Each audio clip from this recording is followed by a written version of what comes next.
The only provisions that are being made are for repatriation and emergencies, and that scenario will not change, at least for level 4 lockdown.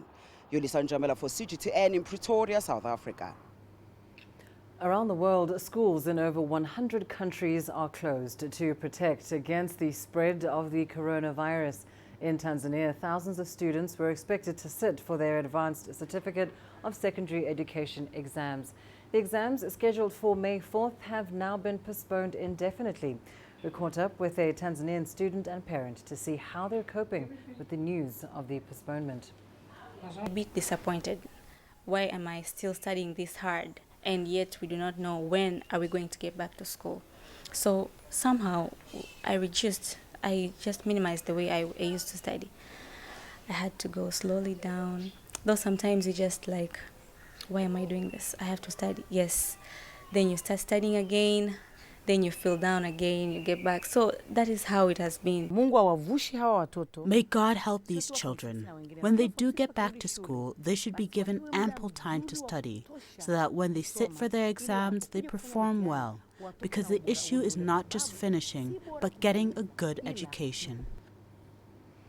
To Côte d'Ivoire now, where Chinese medical experts have arrived to assist the country in battling the COVID-19 pandemic. The team was invited from neighboring Burkina Faso, where they recently completed a mission.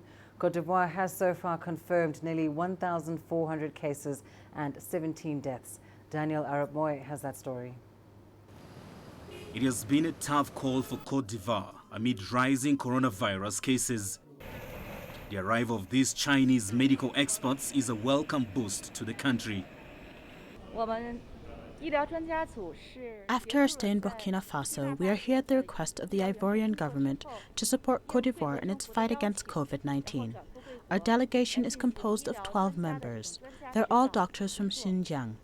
Some work with the Center for Disease Prevention and Control, while others come from the Public Health Commission. All of them are qualified professionals. They gained experience during the fight against COVID-19 in China. Today, they're happy to be able to share their experiences with their Ivorian counterparts, because through togetherness we'll defeat this disease. It's hoped that the team's success in Burkina Faso will be replicated here. Members of the delegation of medical experts will provide practical advice to Ivorian doctors. They will hold counseling meetings with Ivorian health workers, and if Côte d'Ivoire so wishes, they may also provide training sessions. This Chinese medical mission in Côte d'Ivoire is a testimony to the good cooperation that exists between our two countries. I remain convinced that thanks to our joint efforts, we will be able to defeat COVID-19.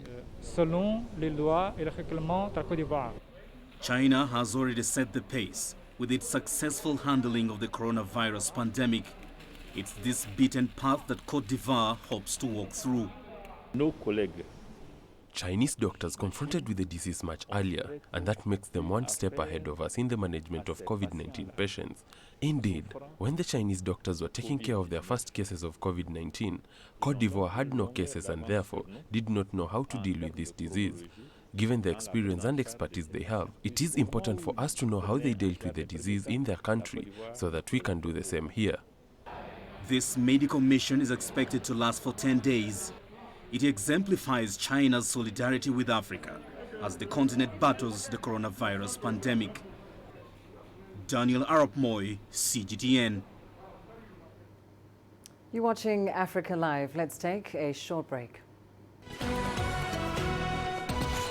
Still ahead, health experts and citizens in Nigeria divided over the phased reopening of Lagos and Abuja. And we take a look at African innovations emerging in response to COVID-19.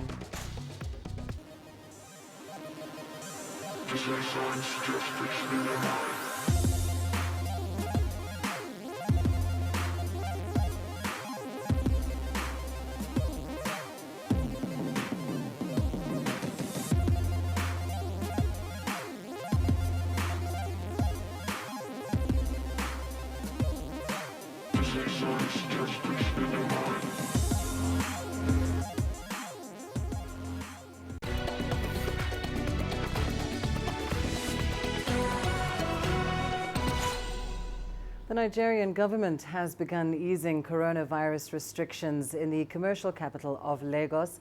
The country has so far reported more than 2,500 cases with 87 deaths. But as people resume their day-to-day activities, many are complaining of tough economic times. For Henry Maduye, attracting passengers to his rickshaw sounds hollow.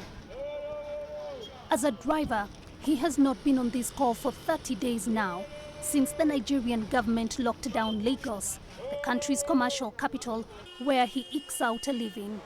As the restrictions now ease off, the new rules introduced to curb the spread of the coronavirus are affecting him at a personal level. It's not really a good thing carrying two passengers because we are not going to make up to the money we are making before. So it's not impressive at all. He is not alone.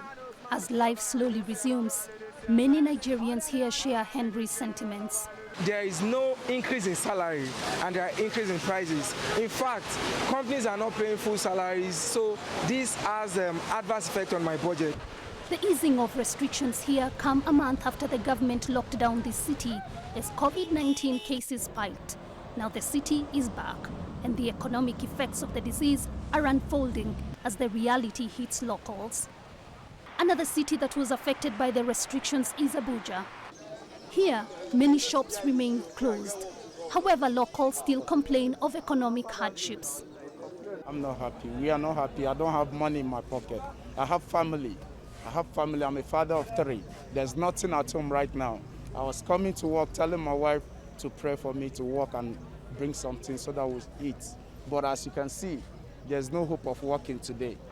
Unlike in Europe and parts of the Americas, Nigeria has recorded relatively few cases of COVID-19. Although a section of experts attribute this to low testing rates, residents of these two cities see the easing of restrictions as a peace that comes after a storm. At least they have a chance to go back to work and better their economic situations. Jean Keo, CGTN. Communities in South Sudan have united to fight the coronavirus. Aid agencies say they're racing against time to prevent the spread of the virus in South Sudan by creating awareness.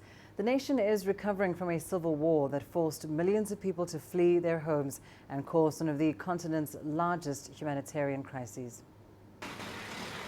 The United Nations mission in South Sudan has partnered with South Sudan Citizens Task Force on COVID-19. UNMISS aims to create awareness of the virus and its dangers through the program. We're using the standard messages approved by WHO, which mainly focuses on washing hands. What we're doing is we contextualize that and make sure that at least we inform the people about the importance. And we also emphasize the importance of social distance and taking in consideration the culture in South Sudan. We feel that social distance as per se may not be understood by our people. Therefore, what we do is we go into details and tell them that it means you don't have to be close to people, at least keep a distance of 2 meters away from the next person. According to the Citizens Task Force, majority of South Sudanese do not understand the whole concept of COVID-19. They say their main goal is to help residents understand why they are being told to do certain things, such as washing their hands on the regular.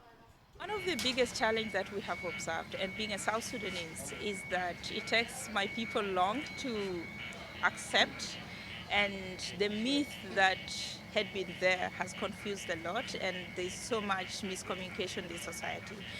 Some people think COVID-19 is not about them, it's a foreign thing, and it's a disease that will not affect them as South Sudanese. Others are saying you take strong tea in the morning, which is all wrong. And what we are saying is that we are all human, and COVID-19 affects everybody. UNMISS is traveling right around the country.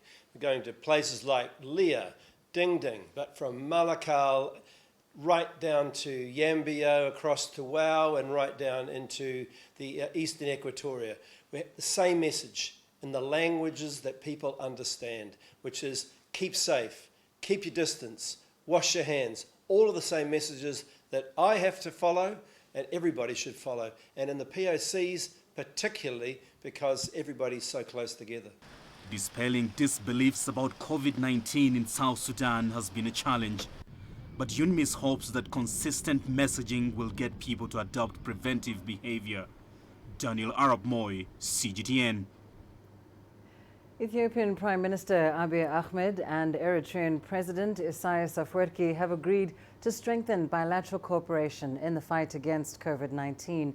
The agreement was made during a two-day summit in Addis Ababa. CGTN's Girum Chala has more. President Isaias Afwerki made his unexpected trip to Addis Ababa on Sunday and was welcomed by Prime Minister Abiy Ahmed himself. The two leaders have already discussed many bilateral issues as well as the most serious challenge at hand at the moment, the fight against COVID-19 and locust infestation in the two countries. The two-day summit has also included President Sahle Work of Ethiopia and former Prime Minister Haile Mariam Desalegn. And despite the current low infection rate, for instance, when it comes to the spread of the coronavirus, the neighboring countries of Ethiopia and Eritrea have concluded staying alerted and prepared is the ultimate solution to give a better response. The same conclusion has been reached on the current serious locust invasion affecting the agriculture sector of both nations. There are still worries that many could go hungry if the situation of the desert locust is not addressed on time. Many say despite the current better than ever before ties between Ethiopia and Eritrea, the two states must continue bolstering the gains made. Grumtara CGTN, Addis Ababa, Ethiopia. Tunisia has received much-needed medical equipment to tackle COVID-19 from the World Public Economy Organization and the Silk Road Mediterranean Organization. The two institutions, whose core work is to strengthen ties between Tunisia and the People's Republic of China, delivered specialized medical machines and protective gear. Here's CGTN's Adnan Chouachi with more. The military plane departed from Chengdu in China and landed at the military base in Tunis, near Tunis Carthage International Airport. Dr. Mohammed Sahbi al-Basli, chairman of the Silk Road Mediterranean Organization, has coordinated this operation. The best testimony of solidarity between China and Tunisia as an Arab country, but also as well as an African country and a friendly country to China. 320,000 face masks, 21 respiratory devices, and 5,200 protective glasses, as well as protective gear and disinfectants, will be distributed across Tunisia. We finally succeeded in providing products for prevention against coronavirus. I thank China, the businessmen, and the World Public Economy Organization for this valuable aid to the population and the medical staff in Tunisia. The Tunisian Minister of Health has welcomed the initiative. He stressed the importance of China's solidarity and continued cooperation with its friends in Africa, the Mediterranean Basin, and the world. China is an important trade partner, and our ties have been strengthened during the fight against the coronavirus pandemic. Tunisia has bought supplies from Chinese providers, and we continue receiving equipment. We also welcome China's solidarity as we aim to boost Tunisia-Chinese ties on all levels. This donation of 12.2 tons of coronavirus protection equipment will be made available at the General Directorate of Military Health.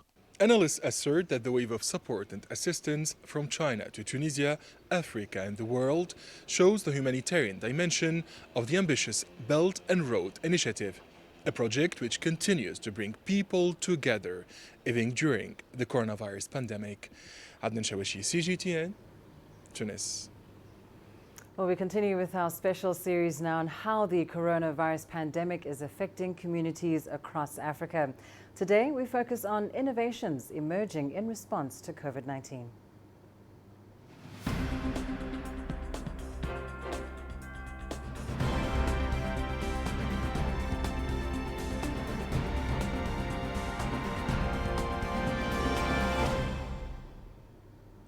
The World Bank estimates that 40 million Nigerian adults are unbanked. Experts say the COVID-19 pandemic could be an opportunity to widen access to financial services. CGTN's Deji Badmus reports now on how this could be done through digital and mobile banking platforms. Nothing better highlights Nigeria's financial inclusivity challenge than what is going on here. Senior government officials distributing raw cash to the poor as palliatives over the economic hardship caused by the outbreak of the COVID-19 pandemic. With most of the recipients not having bank accounts, the government had to resort to handing out raw cash, not minding the health implications at this period and the possibility of the recipients getting robbed of their money. The beauty of electronic is we see it. This person gets 10,000 naira in their account. There is an electronic trail. Audit can happen. At this rate, the audit is how much was withdrawn and how much they said was distributed. With widespread criticism trailing the process, the government has since stopped it and now says it is considering using bank accounts and telephone lines in making the transfers. Another process with its own challenges, since not all the intended recipients have bank accounts. I don't see why we should not be able to onboard customers via USSD and, enlarge the pool. Over time, we would worry about how to get them to register their fingerprints and some of the other information that they cannot capture via this means. Experts say the situation simply presents the government with the best opportunity to develop the country's mobile money platform and digital pay. The central bank has been driving this process for some time, but we haven't actually get to where we should be. But this COVID-19 crisis, our pandemic, has made it even more imperative now to step up or to scale up what we are doing in this area. Imagine every Nigerian had a mobile money wallet today. The whole issue around palliatives and getting it across to everybody would not even come up. In December last year, the central bank issued licenses to 15 mobile operators as part of its financial inclusion drive. But with the mobile money operators relying on agents to facilitate their services, it's been difficult for the agents to work as a result of the lockdown imposed by the government. The central bank came out to say that if you are a financial institution under their regulation, they listed out different categories. Come and get this exemption letter. I do think that for mobile money platforms, they should not shy away from this. As long as you are a registered mobile money operator, please reach out to them, get this letter and pass it across to your agents, because now more than ever, Nigerians need these services. Some experts have also suggested this is an opportunity to bypass the agents and reach the customers directly. But others have warned that illiteracy level at rural areas and poor network infrastructure could make that idea unattainable at the moment. Deji Badmos, CGTN, Lagos, Nigeria. The wearing of masks has become compulsory in many countries as they try to stop the spread of the coronavirus. But many low-income earners cannot afford them. CGTN's Wakista Nyabwa brings us the story of a designer who is giving them out for free. Deep in the heart of Kibra, an informal settlement in Nairobi, is a sewing machine that hardly ever stops. It hums day and night, churning out clothes that keep this team busy. Theirs is a labor of love, a mission of mercy. They're making masks to distribute to the local community for free. The masks were David Avido's brainchild. A fashion designer, he knew nothing about mask making until Kenya reported its first case of COVID-19. As the rest of the country scrambled to purchase protective gear, he watched as his neighbors simply went without. The masks were too expensive for them, so he decided to start making masks for them. The government of Kenya has issued a directive making it mandatory for everyone to wear a mask when they step out in public. However, the cost of these masks means they are beyond the reach of many, and this is why the work that this designer is doing is so important. People back here in the slums, most of them earn up to maybe like 300 shillings, 400 shillings or 500 shillings in a day. And these same people, they have a family to feed. And also, aside from having a family to feed, they also have other expenditures like paying rents, taking their kids to school. Through trial and error and research, Avido quickly learned what goes into making a good mask. While the effectiveness of cloth masks has been questioned, the Center for Disease Control advises that cloth face coverings fashioned from household items can be used as an additional voluntary public health measure. Today, Avido sews 2 layers and leaves a pocket where users can add a serviette as a filter. And the more he makes, the more word goes round about the designer giving out masks. On most days, locals simply walk into his workshop to collect the masks. Avido huwa namuona Instagram. I usually see a video on Instagram, so now that this has happened and we need to be safe, I realized that I should also protect myself. We can't take this lightly, and since he's giving these masks for free, it's easy to access them. Since he started, Avido has made and given out over 7,200 masks. Uweza, a local non-governmental organization, has been supplying him with fabric, but he's now running out of the material. And he fears that unless he receives more fabric, he will have to give up this initiative. But with hundreds lining up for masks at his door, Avido is determined to make the best of what he has. This is his contribution to the fight against COVID-19. Giving the mask to the community, to me, it's just like also another way to be able to get in touch with them and also advise them how they're supposed to prevent themselves, from the virus. Because I normally tell them, like, giving them the mask doesn't mean they're like 100% protected from the virus. That is just like 5% or 10% or 15%. And as long as he has some fabric, Avido's sewing machine will continue to hum late into the night, a hopeful sound in the midst of a pandemic.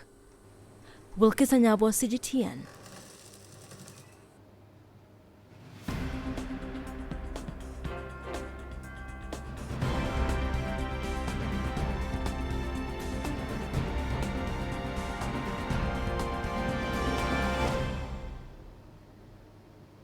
And let's now go to Ramanyang for your latest business news. Thank you very much, Lindy. Here's what's coming up in business. Authorities in South Africa ease restrictions, but not all businesses are out of the woods just yet. An American state start to ease restrictions, even as doctors warn that opening up too quickly could backfire on the country. Images may appear to be identical, but looks can be deceiving. The difference is not always obvious. It has to be discovered. There are always different sides to a story. We put the focus on the details. To see more, to understand better. CGTN. See the difference.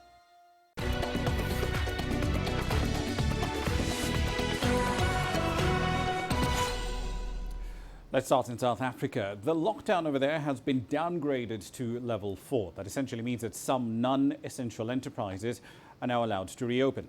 But as CGTN's Sumitra Naidu now reports, even the future of big domestic retailers is still very uncertain. Edcon's trouble started long before COVID-19.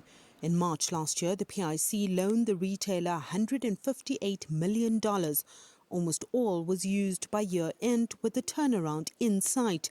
But the COVID-19 outbreak reversed all gains. We will lock down all our South African stores. We will be about 400 million rand below forecasted sales and cash for the month. March and November are traditionally months of constrained liquidity for Edcon, so the timing of the lockdown could not have been worse, meaning that we only have sufficient liquidity to pay salaries, which we deem a priority during these extremely uncertain times.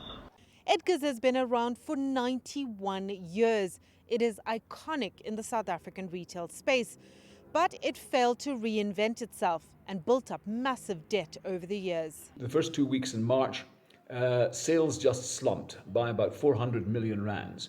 People were panic buying food and other essentials and not really concentrating on the likes of clothing, footwear and textiles. And that really hurt them. So they went into the lockdown and they had no sales at all. They burned through 2 billion rands worth of cash in the space of 5 weeks. The suppliers have not been paid. The group applied for business rescue as a last attempt to keep afloat. Some Edgar's and Jet stores will reopen with only sales of winter clothing allowed. So you might have a few Edgar's shops coming back. You might have a few Jet stores coming back, but that would be it. It's a great pity because this is a 90-year-old company. The number of people who depend on Edcon for jobs is many, many tens of thousands. It'll be a terrible pity, but I can't see it coming back other than in a very much smaller format. Edcon lost over $100 million since COVID-19 arrived in South Africa.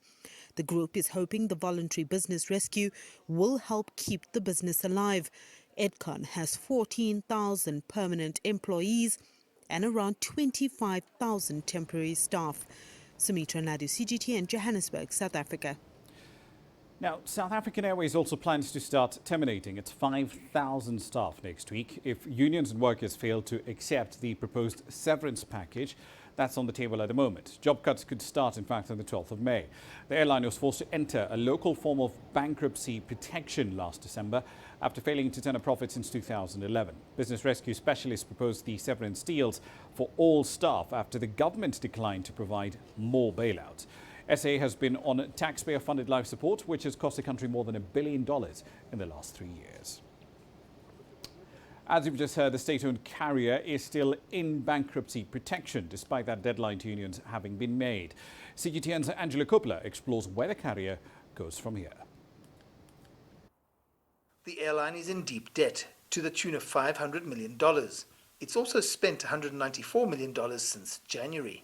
Over the course of the past 10 years, SAA's passenger travel went from 8 million passengers in 2007 to 6 million passengers in 2019. So just over a decade, their passenger count fell 25%. Over the exact same period, Ethiopian Airlines went from 2 million passengers to 12 million passengers. The unions have been negotiating with management and the business rescue practitioners for at least 6 months, trying to avoid retrenchments. We are applying for an urgent application and we are requesting that the court will assist us by blocking the business rescue practitioners from proceeding with any retrenchments at SAA. We are basing our application on the fact that the BRPs, before they can actually proceed with any retrenchments, they have a duty to produce a business rescue plan. But some question SAA's underlying business plan and strategy and whether a country needs a state-owned airline. One of the reasons why it is so old-fashioned is that for a very, very long time, all the way back to the origins of the airline industry, the modern airline industry, airlines have required state sponsorship or some form of sponsorship. It is a very tough industry. Despite this, the unions want the airline and SA Express to continue, perhaps in a different guise, and are in the fight of their lives. We are fighting to ensure that these airlines continue and that they can be saved, which is why we are continuing with our engagements with the Department of Public Enterprises in order to find a permanent solution for our state-owned entities. They can be saved. We believe that they can be saved, and we're doing everything in our power to defend them. The airliner is on life support, and yet the shareholder has found money to appoint an international aviation consulting firm to help it design the airline's new architecture, seemingly leaving the business rescue practitioners out in the cold, and taxpayers more perplexed than ever. I'm Angelo Coppola for CGTN in Johannesburg, South Africa. On to the United States now. Nearly half of the country's states are loosening restrictions and reopening some parts of the economy. But health officials are warning that reopening too quickly could backfire. CGTN's Jim Spellman explains why. The U.S. has passed a grim milestone, more than 1 million confirmed cases of COVID-19. We continue to mourn with thousands of families across the country whose loved ones have been stolen from us by the invisible enemy. We grieve by their side as one family, this great American family, and we do grieve. We also stand in solidarity with the thousands of Americans who are ill and waging a brave fight against the virus. But there are some signs social distancing measures may have flattened the curve. There are no longer exponential increases in new cases, hospitalizations, or deaths in large population centers. But we're still by no stretch of the imagination out of the woods there. It's just stable. We're not seeing substantial declines. President Trump has consistently sounded more optimistic than his medical advisors. I think what happens is it's going to go away. This is going to go away. But a vaccine is months away at best, and there is still no known effective treatment. So it's not going to disappear from the planet, which means as we get into next season, in my mind, it's inevitable that we will have a return of the virus, or maybe it never even went away. The virus has gutted the U.S. economy, unemployment up by record numbers, and GDP down by levels not seen since the financial crisis of 2008. Experts say a full economic recovery is closely tied to stopping the virus. Ultimately, the biggest question is how long, how deep is the current contraction? And then what is the magnitude and the strength of the rebound? It's impossible to answer both of those questions right now.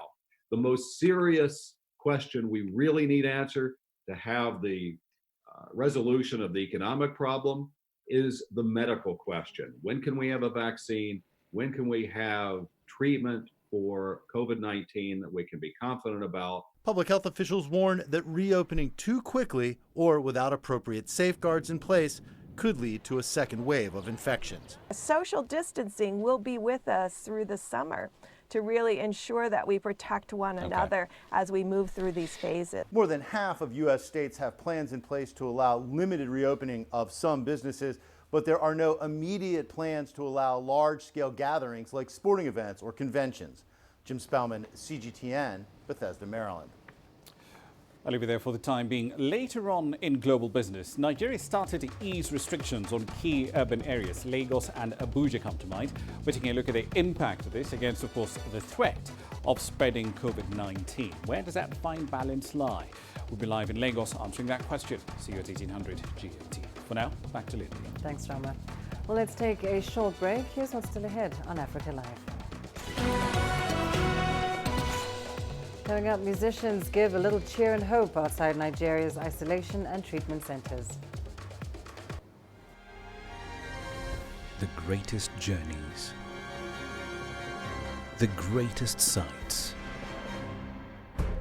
the greatest adventures. Here in Kanata, this weir allows the locals to walk on water. We're far more than just TV news. We're your passport to the wonders of Africa. To bring you stories of struggle, survival, and hope.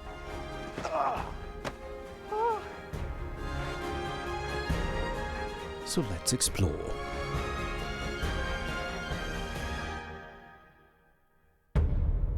CGTN. See the difference.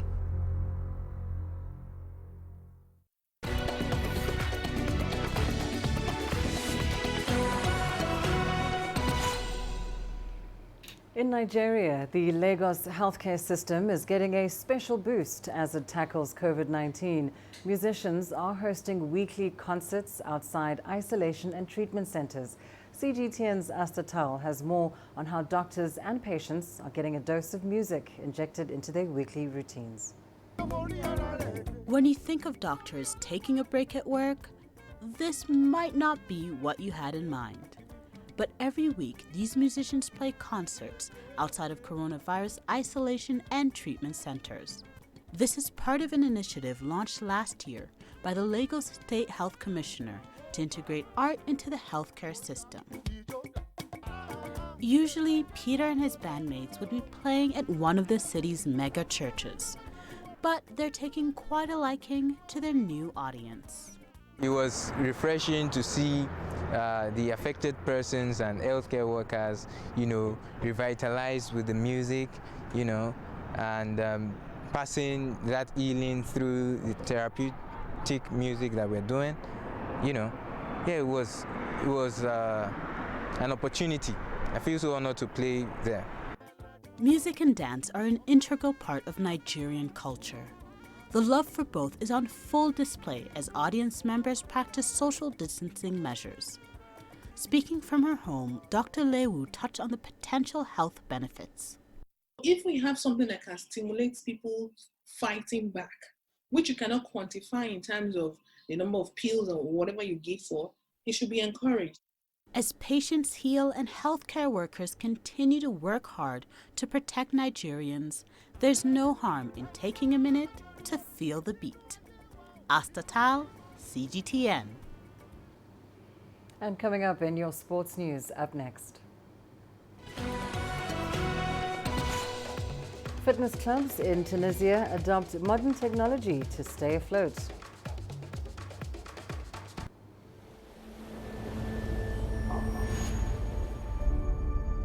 How would you create your legend? On the fields, on the tracks, in the arenas of Africa. Were you born to be a player? Could this moment be yours?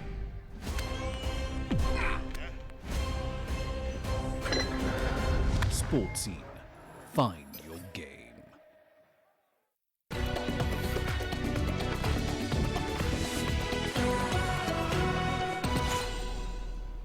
Thousands of gyms and fitness clubs across Tunisia have closed their doors since the beginning of the coronavirus pandemic in the country. For over 6 weeks now, clubs were not authorized to reopen. Many club managers have seized the opportunity to attract more clients through online training. Adnan Chouachi has more. Arena Gym is one of the best fitness clubs in Tunisia. It offers many services and sport activities, but everything has come to a halt due to the general lockdown. Consequently, the whole industry is struggling and managers are worried about paying their bills during the pandemic. This period is very difficult for all gyms and fitness clubs in the country. The membership will remain active for all our subscribers when the lockdown is lifted. Meanwhile, Arena Gym is adapting to the new situation and trying to attract people to an alternative mode of training. Arena Gym has adapted to the new situation in the country. Radwan is one of the coaches offering online training for hundreds of subscribers and online followers of the club. Some clients used to practice sport for up to 3 hours per day. It's unthinkable to stay at home without any physical activity. Our club is offering live fitness sessions on social networks. People can practice live or watch the videos at any time. Radwan invites the club members and all Tunisians to join the daily fitness course so as to remain fit and healthy until the end of the confinement period. We've made special programs for ordinary people and athletes. The lockdown is stressful and may cause anxiety and depression. Sport is the best solution. Tunisian doctors and fitness coaches assert that staying at home for more than 6 weeks without practicing any physical activity will cause a surge in the number of people suffering from blood pressure, heart problems, as well as obesity in the country. Health authorities say that working out at the gym can possibly lead to coronavirus exposure. Thousands of clubs are closed as a precautionary measure during the pandemic. Fitness club managers in Tunisia assert that they will apply all the necessary prevention and sanitary measures when the lockdown is lifted. Adnan Chouachi, CGTN, Tunis. Rugby news now. A day after his re-election as World Rugby Chairman, Sir Bill Beaumont spoke on the potential scheduling change